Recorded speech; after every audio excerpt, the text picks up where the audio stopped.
ये कहानी है एक छोटे से गांव की, जो शहर की चकाचौंध से दूर अपने आप में ही एक दुनिया था। इस गांव का नाम था गुलाबपुर। गुलाबपुर अपनी सादगी, हरियाली और खूबसूरत पहाड़ियों के लिए मशहूर था। यहाँ के लोग एक दूसरे को जानते थे और हर किसी का हर किसी के साथ एक गहरा संबंध था। परंतु इस सादगी और शांति के पीछे एक भयानक रहस्य छिपा था, जो धीरे धीरे सामने आने वाला था। गुलाबपुर गांव में हर रोज की तरह उस दिन भी सब कुछ सामान्य था। गांव के लोग अपने अपने काम में लगे थे।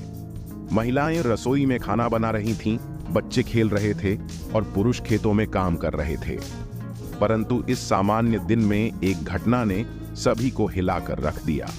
रात के समय गांव के मंदिर के पास एक बूढ़े व्यक्ति का शव मिला। उसका नाम रामलाल था, जो गांव का एक सम्मानित व्यक्ति था। रामलाल के परिवार में उनकी पत्नी और एक बेटा था। रामलाल की मृत्यु को पहले तो सामान्य माना गया, परंतु जब उनके शव पर चोट के निशान देखे गए, तब यह स्पष्ट हो गया कि यह एक हत्या है। गुलाबपुर के पुलिस थाने के इंचार्ज इंस्पेक्टर राजेश को यह मामला सौंपा गया। इंस्पेक्टर राजेश अपने तेज दिमाग और समझदारी के लिए मशहूर थे। उन्होंने सबसे पहले रामलाल के परिवार से पूछताछ की। रामलाल की पत्नी सुमन ने बताया कि रामलाल के किसी से कोई दुश्मनी नहीं थी। उनके बेटे राहुल ने भी यही कहा। इंस्पेक्टर राजेश ने गांव के अन्य लोगों से भी बात की, लेकिन किसी ने भी रामलाल की किसी के साथ कोई दुश्मनी के बारे में नहीं बताया। यह मामला और भी उलझ गया था। इंस्पेक्टर राजेश ने रामलाल के घर की तलाशी ली, जहां उन्हें एक डायरी मिली। उस डायरी में रामलाल ने कुछ संदिग्ध बातों का जिक्र किया था। डायरी में लिखा था कि गांव में कुछ लोग अवैध कारोबार में लगे हुए हैं और वो रामलाल को धमका रहे थे। राजेश ने अपने सहकर्मी कांस्टेबल सुरेश के साथ मिलकर उस दिशा में जांच शुरू की। उन्होंने गांव के कुछ अन्य लोगों से भी पूछताछ की, जिसमें उन्हें पता चला कि गांव का एक प्रभावशाली व्यक्ति धनराज कुछ संदिग्ध गतिविधियों में शामिल हो सकता है। धनराज गांव का एक अमीर व्यक्ति था, जिसके पास काफी जमीन जायदाद थी। उसने कई लोगों को कर्ज दे रखा था और उसकी धाक पूरे गांव में थी। इंस्पेक्टर राजेश ने धनराज से मिलने का फैसला किया। धनराज ने खुद को निर्दोष बताया और कहा कि वह रामलाल को अच्छे से जानता था और उनके साथ उसकी कोई दुश्मनी नहीं थी। परंतु राजेश को धनराज के जवाब से संतोष नहीं हुआ। उन्होंने धनराज के खिलाफ सबूत जुटाने की ठानी। राजेश और सुरेश ने रात में गुप्त रूप से धनराज के घर की निगरानी शुरू की।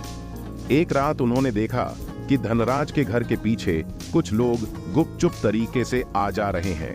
उन्होंने उन लोगों का पीछा किया और पाया कि वो लोग अवैध शराब बनाने का काम कर रहे थे। राजेश ने अपनी टीम के साथ मिलकर उस जगह पर छापा मारा और कई लोगों को गिरफ्तार किया। उन्होंने उन लोगों से कड़ी पूछताछ की, जिसमें यह खुलासा हुआ कि धनराज इस अवैध कारोबार का सरगना है और रामलाल ने इसका विरोध किया था। राजेश ने धनराज को गिरफ्तार कर लिया। पूछताछ में धनराज ने कबूल किया कि उसने अपने आदमियों से रामलाल की हत्या करवाई थी, क्योंकि रामलाल उसके अवैध कारोबार को उजागर करने की धमकी दे रहा था।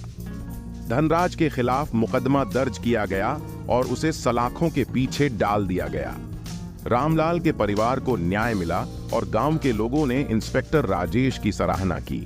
गुलाबपुर गांव एक बार फिर से शांतिपूर्ण हो गया, लेकिन यह घटना सबके मन में एक गहरी छाप छोड़ गई। इंस्पेक्टर राजेश की सूझबूझ और मेहनत से यह रहस्य सुलझ पाया।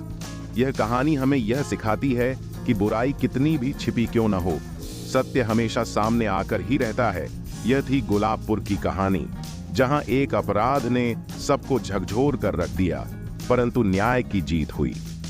अगली बार हम एक और रहस्यमय कहानी लेकर आएंगे। तब तक के लिए सतर्क रहें और सुरक्षित रहें।